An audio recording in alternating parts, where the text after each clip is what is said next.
കൈവശ ഭൂമിയിൽ ക്ലബിന് അവകാശമില്ലെന്ന് വ്യക്തമാക്കി തണ്ടപ്പേര് റദ്ദാക്കി റവന്യൂ വകുപ്പ് ഉത്തരവിറക്കിയിട്ടുണ്ട്. എന്നാൽ ഇത്തരമൊരു അറിയിപ്പ് സർക്കാരിൽ നിന്ന് ഇതുവരെ കിട്ടിയിട്ടില്ലെന്നും ഭൂമി ഏറ്റെടുക്കാൻ വന്നാൽ നിയമപരമായി നേരിടുമെന്നുമാണ് ക്ലബ്ബ് ഭരണസമിതിയുടെ നിലപാട്. തിരുവനന്തപുരത്ത് വഴുതക്കാടിനു സമീപം കോടികൾ വിലമതിക്കുന്ന 5 ഏക്കർ ഭൂമി പ്രമുഖരും ധനാഢ്യരുമായ അംഗങ്ങളുടെ ഉല്ലാസ കേന്ദ്രമാണ് കുടിയൊഴിപ്പിക്കൽ ഭീഷണി നേരിടുന്നത്. കല്യാണ മണ്ഡപവും ബാറും കോട്ടേജുകളും ടെന്നീസ് കോർട്ടുമൊക്കെ ക്ലബിന്റെ ഭാഗമായുണ്ട്. ഭൂമിയിൽ ക്ലബിന് ഒരു അവകാശവുമില്ലെന്നാണ് സർക്കാർ വാദം. ഇതിന് ബലം നൽകുന്ന കോടതി ഉത്തരവുമുണ്ട്. ഭൂമി കണ്ടുകെട്ടി ഏറ്റെടുക്കുന്നതിന് മുന്നോടിയായി റവന്യൂ വകുപ്പ് തണ്ടപ്പേർ റദ്ദാക്കി. ഏറ്റെടുക്കൽ നടപടികൾക്ക് ലാൻഡ് റവന്യൂ കമ്മീഷണറെയും സർക്കാർ ചുമതലപ്പെടുത്തി. സംസ്ഥാന രൂപീകരണത്തിന് മുമ്പ് യൂറോപ്യൻ ക്ലബ് എന്നറിയപ്പെട്ടിരുന്ന ക്ലബ്ബ് 1991 ട്രിവാൻഡ്രം ക്ലബ് എന്ന് പേരുമാറ്റിയത്.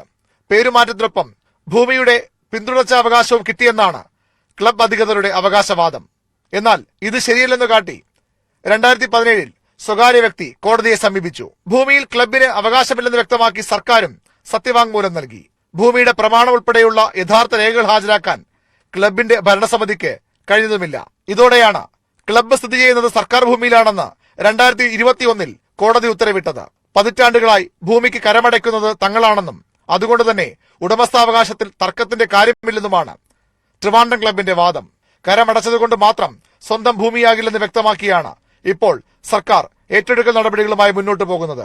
ഭൂമിയുടെ യഥാർത്ഥ പ്രമാണം കണ്ടെടുക്കേണ്ടത് സർക്കാരിന്റെ ഉത്തരവാദിത്വമാണെന്ന് ക്ലബ്ബ് പറയുന്നു. അക്കാര്യം ആവശ്യപ്പെട്ട് കോടതിയെ സമീപിക്കാനാണ് തീരുമാനം. ഭൂമി ഏറ്റെടുത്ത ശേഷം പാട്ടത്തിൽ നൽകാമെന്ന നിർദ്ദേശവും സർക്കാർ മുന്നോട്ട് വച്ചതായി സൂചനയുണ്ട്. ന്യൂസ് 18 തിരുവനന്തപുരം.